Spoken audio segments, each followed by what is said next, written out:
नमस्कार, स्वागत है आपका के न्यूज में। आप देख रहे हैं हमारी खास पेशकश चुनावी अखाड़ा। इन दिनों सियासत का यह अखाड़ा घमासान का सबब बना हुआ है।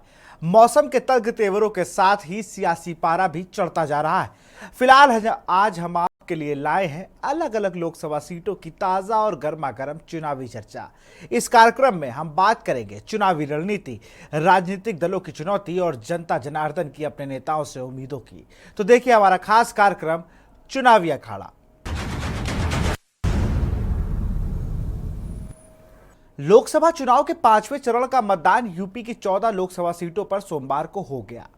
5वें चरण में 14 सीटों पर हुई वोटिंग के रुझान कई जगह पर लड़ाई को दिलचस्प बना रहे हैं, तो कुछ जगह पर वोट बैंक में सेंध प्रत्याशियों को बड़ा नुकसान पहुंचा सकती है।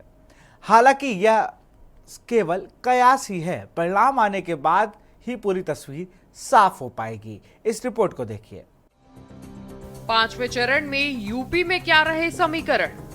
2019 के चुनाव के 5वें चरण की तुलना में इस बार मतदान फीसद लगभग बराबर। गुड़ा भाग में जुटे प्रत्याशी, अधिकतर सीटों पर एनडीए इंडिया आमने सामने। लखनऊ में राजनाथ, रायबरेली में राहुल गांधी मजबूत स्थिति में दिखे। अमेठी में स्मृति ईरानी और केएल शर्मा के बीच दिखी टक्कर। मतदान में सुस्त चला हाथी। कई सीटों पर दलित मतों में बिखराव देखने को मिला। बसपा का आधार वोट इधर उधर जाते दिखा। दलित मतों में सेंध पर टिका जीत हार का दारोमदार। कई जगह जातीय गोलबंदी से हाई रहा सियासी। लोकसभा चुनाव के 5वें चरण का मतदान प्रदेश की 14 लोकसभा सीटों पर सोमवार को हो गया। 2019 के चुनाव के 5वें चरण की तुलना में इस बार मतदान फीसद लगभग बराबर ही रहा। 2019 में 14 सीटों पर 57.93% रहा, तो इस बार 57.98% वोटिंग हुई। साल 2019 के लोकसभा चुनाव की तुलना में इस बार के चुनाव में कई बड़े बदलाव देखने को मिले। पिछले चुनाव में एक तरफ जहां समाजवादी पार्टी का बहुजन समाज पार्टी के साथ गठबंधन था, सपा बसपा के साथ राष्ट्रीय लोकदल भी गठबंधन के सहयोगी दल के रूप में रहा है। अब की बार सियासी परिस्थिति बदली हुई थी। इस चुनाव में समाजवादी पार्टी का गठबंधन कांग्रेस नेतृत्व वाले इंडी गठबंधन के साथ रहा। 5वें चरण के मतदान में दलित मतों में जबरदस्त बिखराव देखने को मिला। बसपा के मजबूती से नहीं लड़ने की वजह से उसका आधार वोट भी इधर उधर जाते दिखा। इससे एनडीए और इंडिया के प्रत्याशी ही न सिर्फ मुख्य लड़ाई में रहे, बल्कि दलित मतों में सेंध पर भी उनकी जीत हार का दारोमदार टिका है। बहरहाल मतदान के प्रत्याशी गुड़ा भाग में जुटे हैं। लखनऊ में राजनाथ सिंह और रायबरेली में राहुल गांधी मजबूत स्थिति में दिखे, तो अमेठी में स्मृति ईरानी और केएल शर्मा के बीच कड़ी टक्कर दिखी। कैसरगंज और गोंडा में भी लड़ाई इतनी रोमांचक रही कि दोनों पक्ष जीत के लिए आशान्वित है। लखनऊ भाजपा का समीकरण रहा हावी। लखनऊ में रक्षा मंत्री राजनाथ सिंह की हैट्रिक रोकने के लिए सपा के रविदास मल्होत्रा पूरा दम लगाते हुए नजर तो आए, पर राजनाथ की राह आसानी से रुकती नहीं दिखी। दरअसल रक्षा मंत्री राजनाथ सिंह की तीसरी बार चुनावी राह रोकने में सपा के विधायक और प्रत्याशी रविदास मल्होत्रा पूरी ताकत लगाते हुए नजर आए, लेकिन भाजपा का गढ़ और दूसरे दलों में राजनाथ की जबरदस्त स्वीकार्यता के चलते परिणाम राजनाथ के फेवर में ही जा सकता है। पिछले चुनाव में राजनाथ ने बड़े अंतर से जीत हासिल की थी। इस बार सारा संघर्ष मार्जिन कम करने का ही नजर आया। मुस्लिम बहुल इलाके में जरूर साइकिल का पहिया तेज घूमा, पर भाजपा का जातिगत समीकरण यहां बाकी सभी दलों के लिए कड़ी चुनौती ही रहा। उधर हाथी की चाल इस सीट पर धीमी नजर आई। बसपा उम्मीदवार सरवर मलिक अपना स्थान बनाने के लिए संघर्ष करते दिखे। मोहनलालगंज, कौशल किशोर का आरके चौधरी के साथ सीधा मुकाबला। राजधानी की ही मोहनलालगंज सीट पर भाजपा प्रत्याशी केंद्रीय मंत्री कौशल किशोर कुछ परेशान नजर आए। स्थानीय स्तर पर विरोध के चलते वो लगातार मायूस दिखे। हैट्रिक की कोशिश में जुटे कौशल किशोर को सपा के प्रत्याशी पूर्व मंत्री आरके चौधरी के साथ उनका सीधा मुकाबला नजर आया। स्थानीय विरोध के चलते यहां मुश्किल हो सकती है। हालांकि प्रधानमंत्री नरेंद्र मोदी के चेहरे पर भी हुए मतदान से तस्वीर बदल सकती है। इस सीट पर बसपा प्रत्याशी राजेश कुमार चुनाव में खुद की जगह बनाते ही नजर आए। कहने का मतलब है मोहनलालगंज संसदीय सीट पर इस बार चक्रव्यूह कुछ अलग ही दिखा। भाजपा से कौशल किशोर हैट्रिक लगाने के लिए मशक्कत करते दिखे। सपा के आरके चौधरी के साथ उनका सीधा मुकाबला नजर आया। स्थानीय विरोध एवं मुद्दों का यहां कई क्षेत्रों में असर दिखा। बसपा यहां पिछले 4 चुनावों में दूसरे नंबर पर रही। इस बार भी बसपा के उम्मीदवार राजेश कुमार जूझते नजर आए। रायबरेली, सोनिया की भावुक अपील का दिखा असर। गांधी परिवार की पारंपरिक सीट पर राहुल के चुनावी मैदान में उतरने, पूरे परिवार की सक्रियता और फिर मंच से सोनिया गांधी की भावुक अपील का असर मतदान वाले दिन भी दिखा। यहां के 5 विधानसभा क्षेत्रों में से 3 में कांग्रेस मजबूत दिखी तो 2 में भाजपा। कांटे की टक्कर के बीच शाम तक रोमांच बरकरार रहा। वहीं बसपा के परंपरागत वोटर को छोड़कर ठाकुर प्रसाद यादव का कहीं खास प्रभाव नजर नहीं आया। अमेठी, कब होगा हार जीत का अंतर। अमेठी में इस बार कांग्रेस नेतृत्व की मजबूत सक्रियता के चलते हार जीत का अंतर बहुत ही कम रहने वाला हो सकता है। दरअसल केंद्रीय मंत्री भाजपा प्रत्याशी स्मृति ईरानी और कांग्रेस प्रत्याशी किशोरीलाल शर्मा में ही लड़ाई हुई। कुछ जगहों पर स्मृति ईरानी का विरोध भी देखने को मिला। कांग्रेस परिवार के साथ लंबे समय से जुड़े रहे केएल शर्मा को अच्छा वोट मिलने की संभावना है। वहीं बसपा प्रत्याशी नन्हे सिंह चौहान का खास असर नहीं देखने को मिला। इसके चलते यहां हार जीत का अंतर कम ही रहने वाला होगा। फतेहपुर, बीजेपी सपा में कड़ा मुकाबला। फतेहपुर में केंद्रीय मंत्री साध्वी निरंजन ज्योति व समाजवादी पार्टी के प्रदेश अध्यक्ष नरेश उत्तम पटेल के बीच कड़ी टक्कर देखने को मिली। दोनों लोग स्वजातीय मतदाताओं पर आश्रित होकर चुनाव जीतने का दावा कर रहे हैं। प्रधानमंत्री नरेंद्र मोदी के चेहरे और बीजेपी के काम के आधार पर अयोध्या में राम मंदिर का असर यहां पर खूब देखने को मिला। समाजवादी पार्टी के प्रत्याशी नरेश उत्तम पटेल की साइकिल कुर्मी समाज के मतदाताओं के बीच अच्छी चली है, जबकि निषाद समाज से आने वाले साध्वी के पक्ष में भी उनके समाज के लोगों ने जबरदस्त मतदान किया है। बहुजन समाज पार्टी के प्रत्याशी मनीष सचान को बहुत ज्यादा समर्थन नहीं मिला। उन पर बाहरी होने के आरोप लगे और वो लड़ाई से बाहर दिखे। कह सकते हैं कि साध्वी निरंजन ज्योति और सपा के नरेश उत्तम पटेल में कड़ी टक्कर से जीत हार का मसला जटिल है। जालौन, भाजपा के परंपरागत वोटों में सपा की सेंध। जालौन की बात करें तो भाजपा का गढ़ माने जाने वाले शहरी इलाकों में भी इस बार सपा प्रत्याशी ने बीजेपी उम्मीदवार को कड़ी टक्कर देने का काम किया।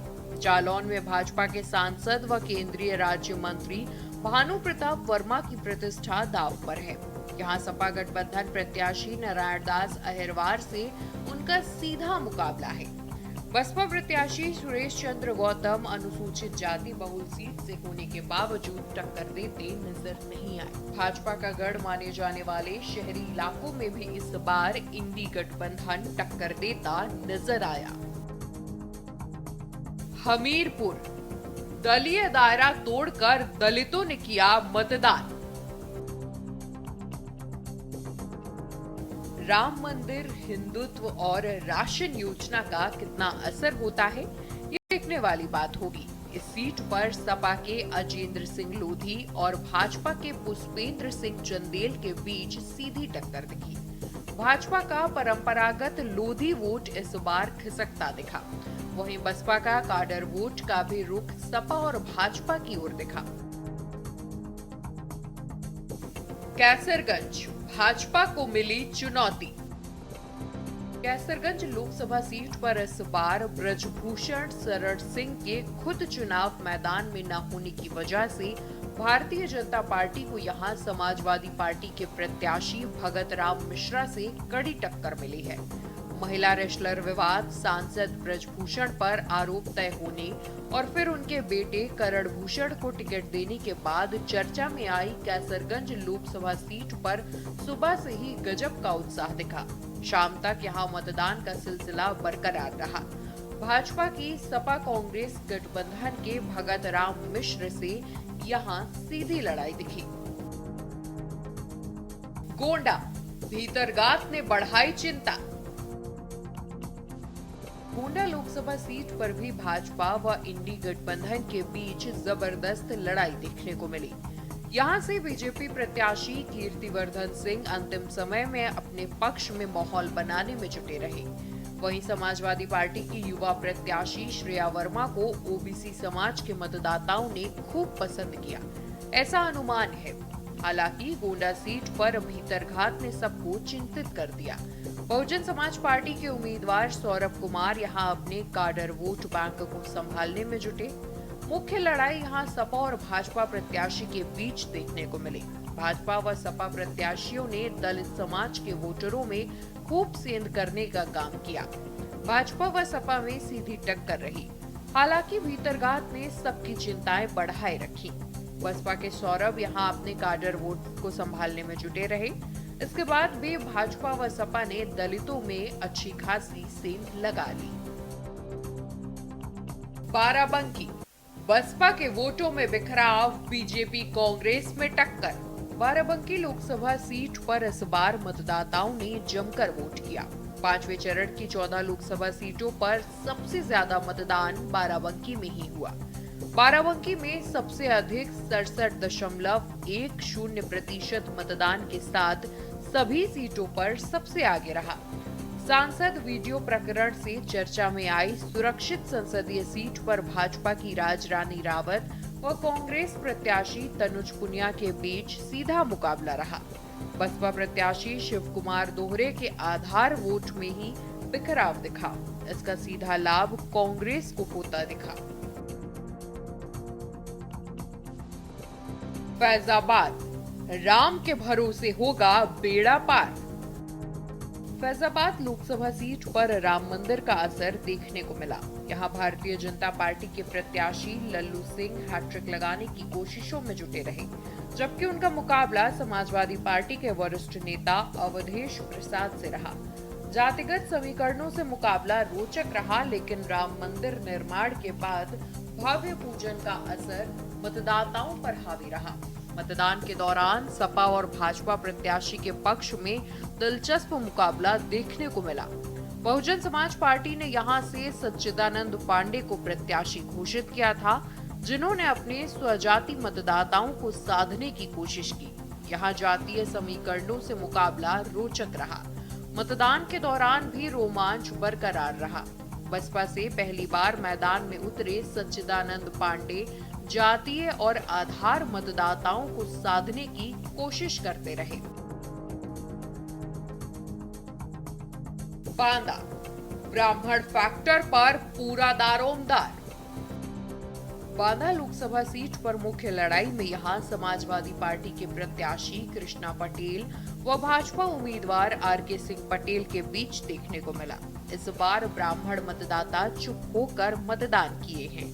इंडिया गठबंधन के प्रत्याशी कृष्णा पटेल के पक्ष में जाति समीकरण बेहतर होने और संविधान बचाओ आरक्षण बचाओ की मुहिम की वजह से दलित समाज का वोट भी खूब मिला है। ऐसे में यहां भाजपा प्रत्याशी की चुनावी राह मुश्किल हो सकती है।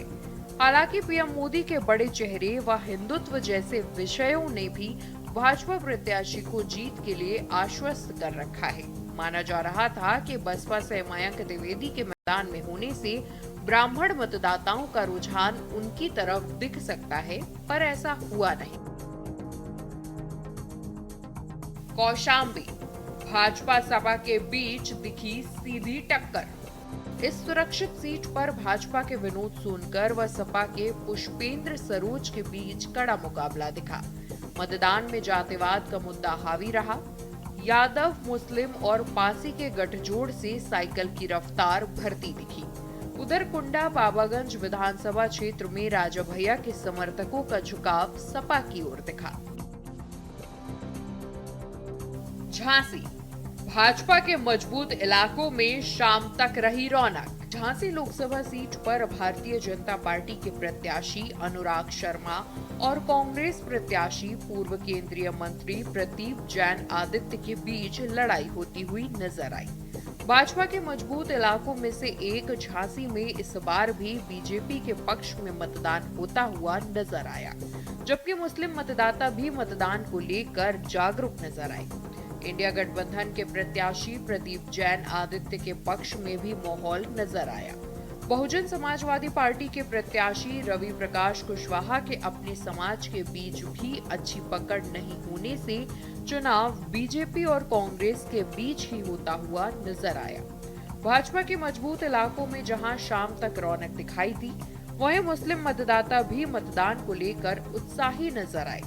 बसपा प्रत्याशी रवि प्रकाश कुशवाहा के समर्थकों के बस्ते भी कुछ मतदान केंद्रों के आसपास दिखाई दिए। दलितों के इलाके में भी भाजपा और कांग्रेस के बस्तों पर भीड़ दिखाई दी। स्पेशल डेस्क के न्यूज इंडिया।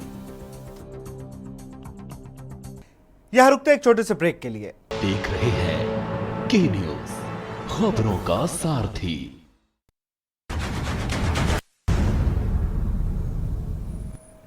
ब्रेक के बाद आपका स्वागत है। लोकसभा चुनाव में मतदान को बढ़ाने को लेकर लगातार पहल की जा रही है। चंडीगढ़ में वोटिंग को बढ़ावा देने की खास पहल की गई। दरअसल व्यापारियों ने वोट देने वालों को खरीदारी में छूट का ऐलान किया है। इस रिपोर्ट को देखिए। चंडीगढ़ में सेक्टर 22 की मार्केट एसोसिएशन ने वोटिंग को बढ़ावा देने के लिए नायाब पहल की है। एसोसिएशन ने उन वोटरों को छूट देने का फैसला किया है जो वोट देने के बाद खरीदारी करेंगे। एसोसिएशन ने 1 जून से 5 जून के बीच खरीदे सामान पर 5 से 20% तक छूट देने का ऐलान किया है। हमारी मार्केट एसोसिएशन ने 5 से लेके 20% तक डिस्काउंट की ऑफर रखी है जी। जो भी बंदा 1 तारीख से लेके 3 तारीख तक, 4 तारीख तक, इसको 1 से 4 तारीख तक कोई भी हमारी शॉप पे आएगा और अपनी शाही दिखाएगा, उसे 5 से लेके 20% तक हम उसको डिस्काउंट देंगे। और कोई भी यहाँ पे सेल्फी खिंचवा के दुकानदार को अपनी सेल्फी भी दिखाता है तो उसको भी उस पे डिस्काउंट मिलेगा। हमारे जी प्रधान जी ने सबको सभी मार्केट में कमेटी बिठा के बात करके सबको कहा है, जो भी वोट डाल के आएगा, फिंगर दिखाएगा, उसको 20% ऑफ मिलेगा। ये हमारे प्रधान जी का वो है, इन्हें ऑर्डर करे भी 1 जून से लेकर 4 जून तक जो भी कस्टमर आएगा उसको 15% डिस्काउंट देगा। वो डालेगा जिस पर निशान दिखाएगा, वो डालना निशान दिखाया ना, वो लगती साइंस लगी होती है। आप कौन सी आइटम पे डिस्काउंट ये देंगे? आपको तकरीबन 90% पे देंगे, इस पर देंगे, कुकुर काकर पे, हॉकिंस पे देंगे, बाकी सब पर देंगे। चंडीगढ़ सीट के लिए चुनाव के 7वें और आखिरी दौर में 1 जून को वोट डाले जाएंगे। 2019 के चुनाव में यहां 70% से ज्यादा वोटिंग हुई थी। पूर्व केंद्रीय मंत्री और सांसद जयंत सिन्हा के कथित तौर पर वोट न डालने के बाद बीजेपी ने उनके खिलाफ कार्रवाई की है।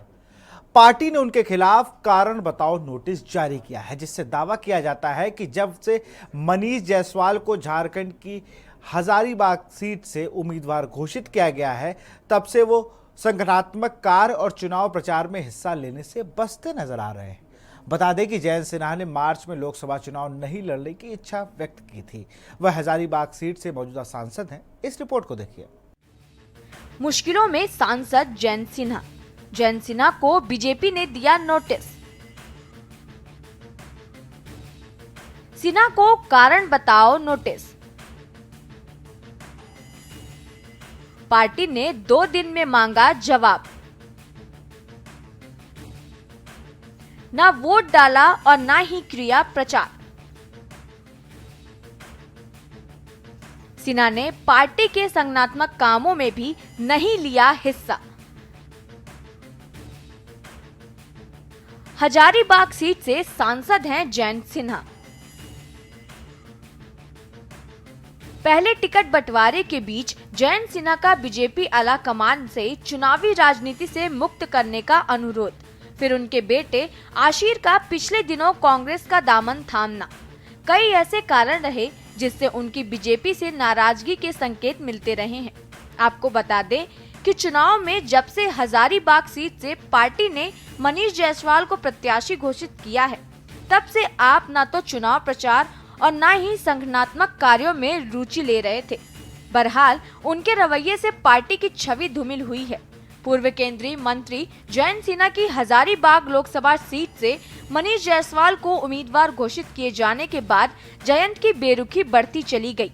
बता दें कि राज्यसभा सांसद और प्रदेश महामंत्री आदित्य साहू ने जयंत सिन्हा को पत्र लिखते हुए कहा कि लोकसभा चुनाव में जब से हजारीबाग लोकसभा सीट से मनीष जायसवाल को प्रत्याशी बनाया गया है, तभी से आप न तो प्रचार प्रसार और न ही पार्टी के कार्यों में रुचि नहीं ले रहे हैं।